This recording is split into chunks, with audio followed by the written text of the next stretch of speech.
পরে যুগ কেটে যায় মানুষ তাকে ভোলে না। যুগের পরে যুগ কেটে যায় মানুষ তাকে ভোলে না। চলে না রে চলে না রে চলে না রে চলে না, চলে না রে চলে না রে কাকে ছাড়া চলে না। কে সে পরিচয় কি তার? হাসির রাজা জ্ঞানের রাজা রসিক রাজা গোপাল ভাঁড়। হাসির রাজা জ্ঞানের রাজা রসিক রাজা গোপাল ভাঁড়। হাসির রাজা জ্ঞানের রাজা।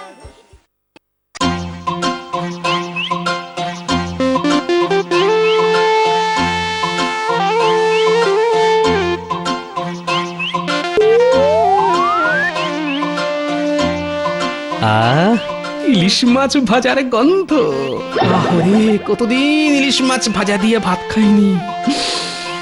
কি গন্ধটা মনে হচ্ছে আমার বাড়ি থেকেই আসছে।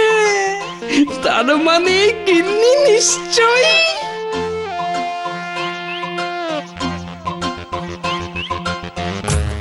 গিন্নি, গিন্নি, আমি এসে গেছি। সে তো দেখতেই পাচ্ছি। অমন চেঁচিয়ে চেঁচিয়ে জানান দেওয়ার কি আছে শুনি? হ্যাঁ, কথা করিও না গিন্নি, আমি জানি জানি আজ তুমি আমার জন্য ইলিশ মাছ ভাজা নিয়ে অপেক্ষা করছো। কত শখ। পুঁটি মাছ কেনার পয়সা নেই, সে খাবে ইলিশ মাছ। আসলে কি বললে? আমার পুঁটি মাছ কেনার পয়সা নেই? ঠিকই তো বলেছি। আগে তুমি প্রতিদিন মহারাজের কাছ থেকে পুরস্কার পেয়ে থলি থলি মোহর ঘরে আনতে। এখন মোহর কেন, ফুটো পয়সাও তো ঘরে আনার নাম নেই। হ্যাঁ, তোমার বুদ্ধিতে জং ধরেছে এই বলে দিলুম। কিন্তু আমি যে আজ বাড়ি ফেরার পথে ইলিশ মাছ ভাজার গন্ধ পেলাম। সে তো পাবেই।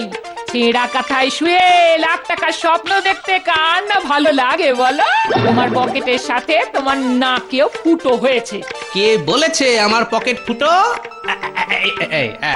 এই দেখো দেখো, আমার পকেটে এখনো অনেক মোহর। ফাঁকা, তোমার পকেট যে পুরো ফাঁকা। বলি ঘরের চালের দিকে একটিবার তাকিয়ে দেখো। তোমার পকেটের মতন আমাদের ঘরের চালেও যে বড় বড় ফুটো হয়েছে। আসছে বর্ষায় কি আমরা ঘর ছেড়ে গাছতলায় গিয়ে বসবো?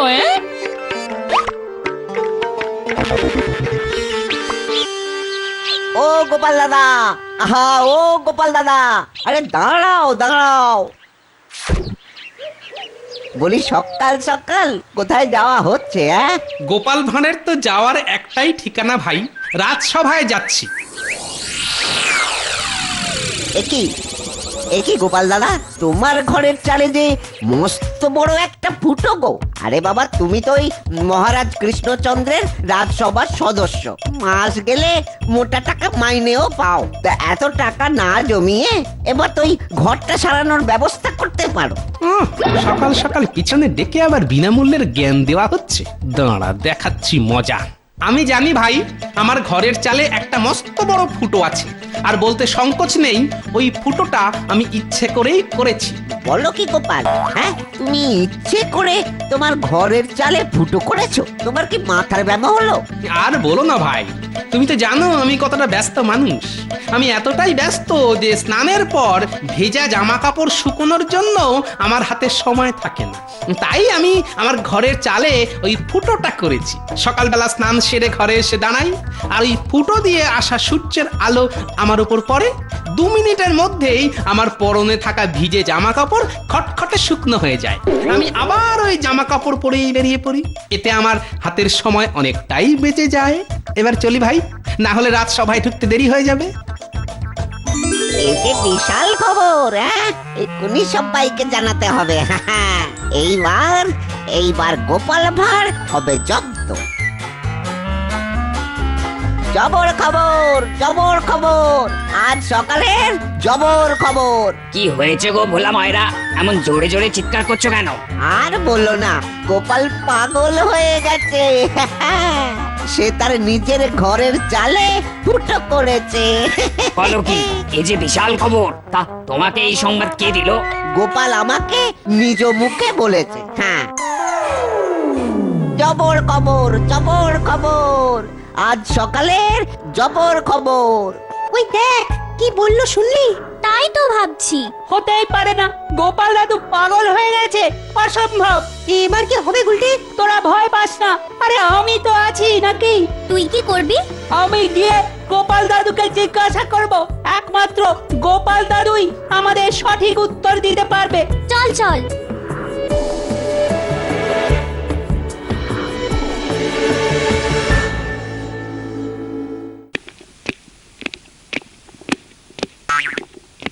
মহারাজের জয় হোক। অত ভুঁড়িটা ছাড়ো তো গোপাল, সোজা কথায় মনের কথাটা বলে ফেলো দেখি। বলছিলাম কি, অনেক দিন হয়ে গেল আপনি আমাকে কোনো পুরস্কার দেননি মহারাজ। আজ যদি কিছু মোহর পুরস্কার দিতেন তাহলে ওই বাজার থেকে একটা ইলিশ কিনে নিয়ে ঘরে যেতাম মহারাজ। কয়েকদিন ধরেই মনটা বড্ড ইলিশ ইলিশ করছে মহারাজ। এই সুযোগ, এই মৌকায় গোপালকে জব্দ করা যাবে।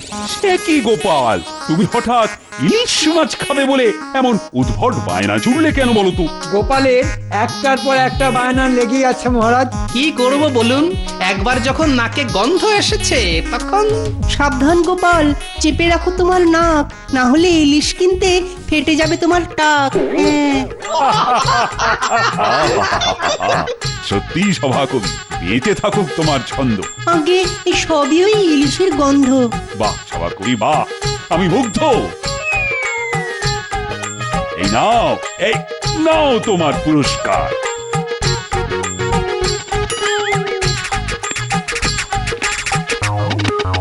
কি সেনাপতি, কি খবর তোমার? আর বলবেন না মহারাজ, আজ সকালে ওই ঘুম থেকে উঠতে দেরি হয়ে গিয়েছিল, তাই ছুটে ছুটে ওই 15 মিনিটের পথ 6 মিনিটে চলে এসেছি মহারাজ। বলো কি, 15 মিনিটের পথ 6 মিনিটে? এই যে অর্ধেকের থেকেও কম সময়। কি করব বলুন, না আসলে যে রাজসভায় ঢুকতে দেরি হয়ে যেত। ঠিক ঠিক সেনাপতি, তোমার দৌড়ানোর ক্ষমতা দেখে আমি মুগ্ধ। এই না, এই নাও তোমার পুরস্কার।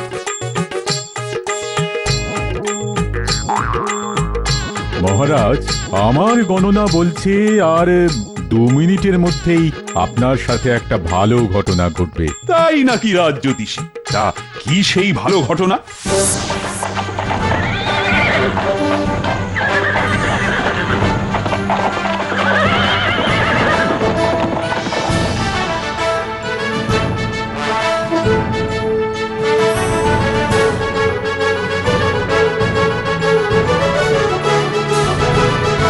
মহারাজের জয় হোক। আরে এ যে দেখছি নবাবের খাস দুধ, তা নতুন কি সংবাদ নিয়ে এলে শুনি? এই যে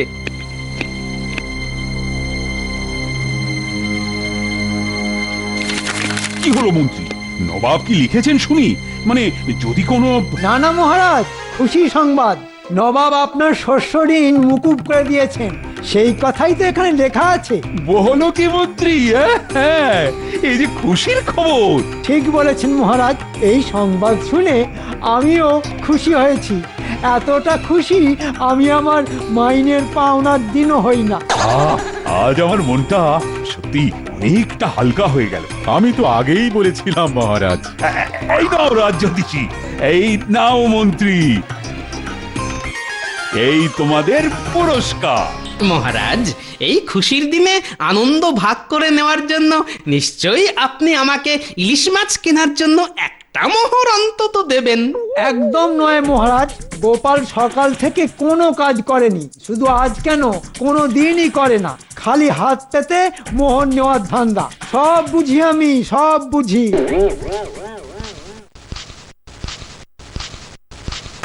মহারাজের জয় হোক। বলো বলো, কি বলবে বলে এসেছো? আর বলবেন না মহারাজ, গোপাল ভাঁড় হলো আমাদের সব থেকে প্রিয়। তাতে হলোটা কি? আগে ওই গোপাল ভাঁড় পাগল হয়ে গেলে আমাদের আর কি পড়ে থাকে?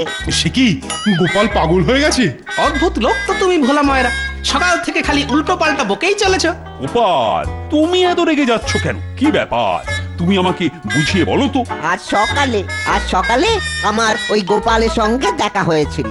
গোপালের এই ঘরের চাল ফুটো দেখে আমি গোপালকে পরামর্শ দিলাম যে ওই ঘরের চালটা সারিয়ে নেবার জন্য। তা গোপাল বলল সে নাকি তার ঘরের চালে ইচ্ছে করে ফুটো করেছে। সে কি, কেন করেছে, কিছু বলেছে তোমাকে? হ্যাঁ বলেছে। কি বলেছে সেটাও বলো শুনি। গোপাল বলল ওই ফুটো দিয়ে সূর্যের আলো গোপালের ঘরে ঢোকে আর গোপাল স্নান সেরে এসে দাঁড়ায়। সূর্যের আলো তার গায়ে পড়ে 2 মিনিটের মধ্যেই তার পরনে থাকা ভেজা জামা কাপড়গুলো শুকিয়ে যায়। সে কি? এ তো পরিষ্কার মাথার ব্যামোর লক্ষণ। ব্যাস হয়ে গেল। এবার সবাই আমাকে পাগল প্রমাণ করে তবেই ছাড়বে। দেখেছেন মহারাজ, আমার আগের থেকেই গোপালের ওপর সন্দেহ ছিল, আজ হাতে হাতে প্রমাণ পেলেন তো। সত্যি গোপাল, এটা কিন্তু পাগলের লক্ষণ। শেষে কিনা নিজের ঘরের চালে ফুটো। ছি ছি ছি ছি ছি। যেটা সন্দেহ করেছিলাম শেষে কিনা সেটাই হলো। তবে আমার নামও গোপাল ভাঁড়, আমিও ছেড়ে দেব না। রাজবৈদ্য, আর দেরি নয়, তুমি আজ থেকেই গোপালের মাথার ব্যামো চিকিৎসা শুরু করো, বুঝলে?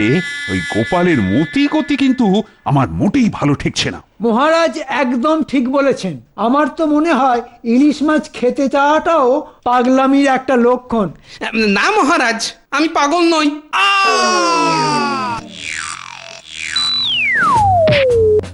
ধরো ধরো ধরো।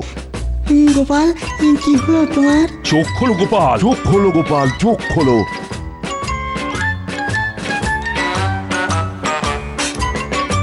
সর্বনাশ!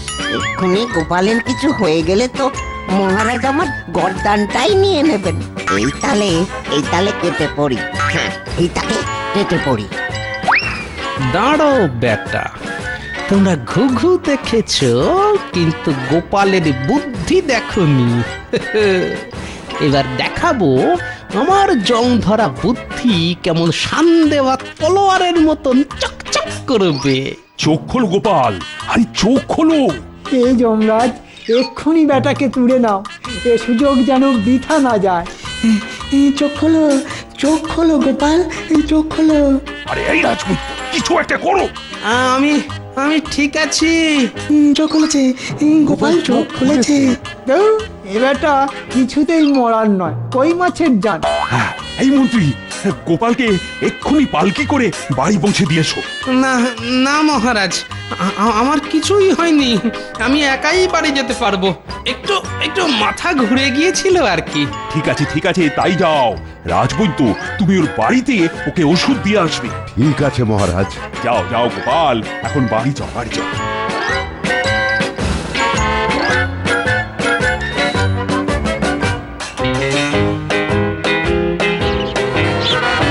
গিনি গিনি, শুনছো?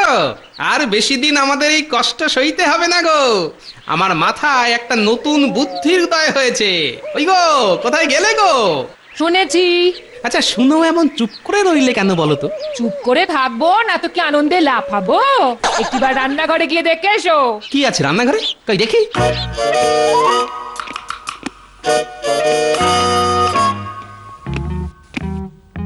দেখো দেখো, পিঁপড়ে গুলো বুঝে গেছে এখানে কোনো খাবারের আশা নেই, তাই তারা গুটি গুটি পায়ে এই ঘর ছেড়ে বেরিয়ে যাচ্ছে।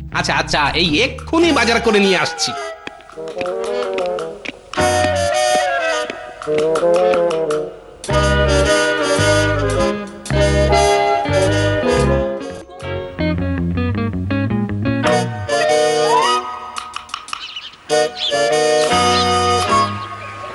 বলো গোপাল দাদা, কি চাই?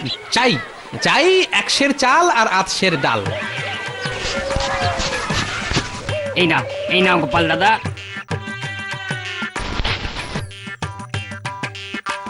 তোমার হলো গিয়ে 5 পয়সা।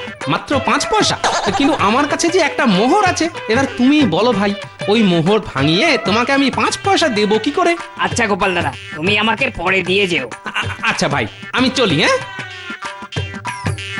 মোহর কেন, আমার পকেটে যে ফুটো করিও নেই ভাই। তবে তুমি চিন্তা করো না, আমার বুদ্ধি মতন সব চললে কয়েকদিনের মধ্যেই আমার পকেট আবার মোহরে ফুলে ফেপে উঠবে। তখন সবার প্রথমে আমি তোমার দোকানেই আসবো ঋণ শোধ করতে।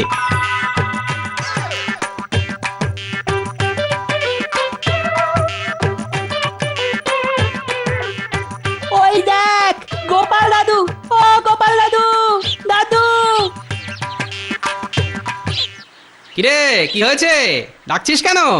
সবাই তোমাকে পাগল বলে ডাকছে গোপাল দাদু। হ্যাঁ দাদু, আমরা নিজের কানে শুনেছি। তাই নাকি? বাহ, খবরটা বেশ তাড়াতাড়ি ছড়াচ্ছে দেখছি। তুমি কি সত্যি সত্যি পাগল হয়ে গেছো গোপাল দাদু? তোরা চুপ কর তো। গোপাল দাদু পাগল হয়ে গেলে এতক্ষণে আমাদের কামড়ে দিত। ঠিক বলেছিস গুলটে, এবার তোদের আমার হয়ে একটা কাজ করে দিতে হবে। কিরে, আমি ঠিক যে যে কাজগুলো তোদের দেব ঠিক সেই মতন কাজগুলো করতে পারবি তো তোরা? হ্যাঁ দাদু, পারবো। তুমি একদম চিন্তা করো না দাদু, শুধু কি কি করতে হবে সেটা বলো।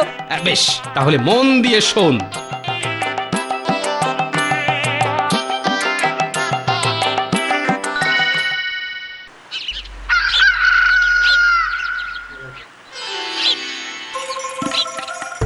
রাজবৈদ্য, তা গোপালের শরীর এখন কেমন আছে? গোপাল গোপাল হেঁটে চলে বেড়াচ্ছে মহারাজ, মনে হয় ওষুধে কাজ দিয়েছে। বেশ বেশ। একটা বিষয় লক্ষ্য করেছেন মহারাজ, ওই দিনের পর থেকে গোপাল কিন্তু আর রাজসভা মুখ হচ্ছে না। গোপাল দাদুর যে অসুখ। হ্যাঁ, আমরা সেই খবরটাই দেওয়ার জন্য এসেছি। আবার কি হয়েছে তোমাদের গোপাল দাদুর? গোপাল দাদুর যে চোখের অসুখ। আহা, এতদিনে ভগবান বুঝি মুখ তুলে চাইলেন। গোপালের ঠিক হয়েছেটা কি? গোপাল দাদু সোনা আর রূপোর তফাৎ বুঝতে পারছে না রাজা মশাই, তাই সোনাকে রূপো ভেবে ভুল করছে। সে কি, চোখের অসুখের জন্য যে আলাদা ওষুধ? আমি এক্ষুনি সেই ওষুধ নিয়ে ওই গোপালের বাড়ি যাচ্ছি মহারাজ। তার আর দরকার নেই বৈদ্য মশাই, আমি এসে গেছি মহারাজ। আমার চোখ মন সব ঠিকই আছে। কই আমার আসন কই? এই তো, কতদিন আমি আমার আসনে বসিনি। না না না না, ব্যাপারটা একটু খতিয়ে দেখতে হচ্ছে। গোপাল, তুমি দেখতে পাচ্ছ তো আমার হাতে একটা সোনার মুদ্রা আর রূপোর মুদ্রা আছে? বিলক্ষণ পাচ্ছি মহারাজ। আমি এই দুটোর মধ্যে যে কোনো একটা মুদ্রা তোমাকে দেব। বলো গোপাল, তোমার কোনটা চাই? আমার এই মুদ্রাটাই চাই মহারাজ।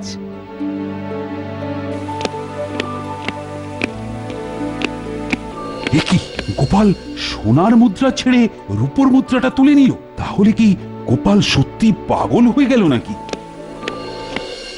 আহা, গোপাল তাহলে সত্যি পাগল হয়ে গেল। কি আনন্দ! এবার আমি রাজকোষ নিশ্চিন্তে ফাঁকা করে দেব। কি বুঝলে রাজবৈদ্য?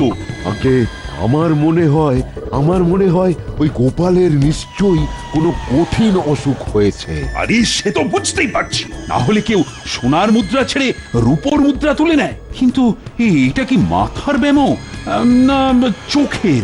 আগে কি করে বলি বলুন তো, শুধু যে ওই সোনার উপর তফাৎটাই করতে পারছে না, বাকি তো সব দেখতেও পাচ্ছে, আর পাগলামিরও কোনো লক্ষণ নেই।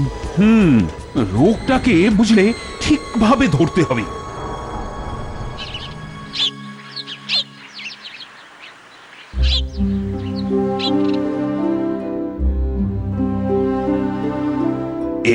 এবার বলো তো গোপাল, মানে কোনটা তোমার চাই? এতে আবার ভেবে দেখার কি আছে মহারাজ? আমার এটাই চাই। দুধ ছেড়ে খাচ্ছে গোপাল চোনা, তাই রূপো বেছে ফেলে দিল সোনা। কি বাজে কথা বলছেন? এটাই সোনা? আপনি কি সোনাও চেনেন না সভাকবি?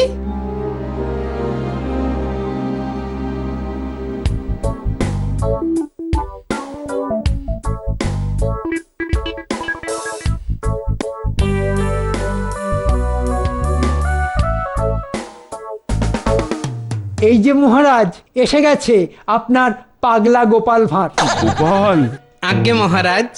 আমার মনে হয় তোমার মাথার রোগী হয়েছে, আর এই রোগের তো কোনো চিকিৎসা নেই। ঠিক বলেছেন মহারাজ, কোনো ওষুধেই যে কাজ দিচ্ছে না। একটা সময় ছিল যখন গোপালের শান দেওয়া বুদ্ধি ছিল, আর আজ সেই গোপাল কিনা পাগল হয়ে যাচ্ছে। এসব পাগলামি নয়, ওর বুদ্ধিতে জং পড়েছে। তাই এই জং ধরা মূর্ছে পড়া ভাঁড়টাকে আর রাজসভায় রেখে কি করবেন মহারাজ? গোপালকে এই মুহূর্তে রাজসভা থেকে বহিষ্কার করে দিন। কে বলেছে মহারাজ আমার বুদ্ধিতে জং ধরেছে? আমার বুদ্ধি যে আগের মতোই আছে মহারাজ। প্রলাপ প্রলাপ, সব পাগলের প্রলাপ। তোমার বুদ্ধি যদি আগের মতন থাকতো তাহলে কি তুমি সোনা ছেড়ে রূপো বেছে নিতে গোপাল? হ্যাঁ মহারাজ, অবশ্যই বেছে নিতাম। মানে কি বলতে চাও তুমি? এই যে মহারাজ। এটা কি গোপাল?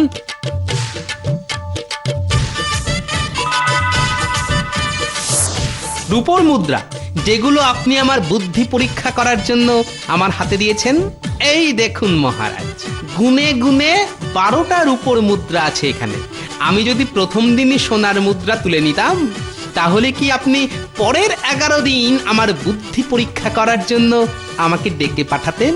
তখন আমাকে ওই একটি সোনার মুদ্রা নিয়েই সন্তুষ্ট থাকতে হতো। নয়, হ্যাঁ মহারাজ, হিসেব করে দেখলাম একটা সোনার মুদ্রা থেকে 12টা রূপার মুদ্রা যে অনেক দামি। এবার বুঝলেন তো মহারাজ, গোপালের বুদ্ধি ঠিক আগের মতোই আছে। তার মানে এসব তোমার চাল ছিল বেটা বিটলে? সে আপনি যে নামেই ডাকুন, সোজা পথে যখন ইলিশ খেতে পেলাম না, তখন এটাই সই। ধন্য গোপাল, ধন্য তুমি। তুমি আবার আমাকে ভুল প্রমাণিত করলে। এই নাও গোপাল, তোমার পুরস্কার। মহারাজের জয় হোক।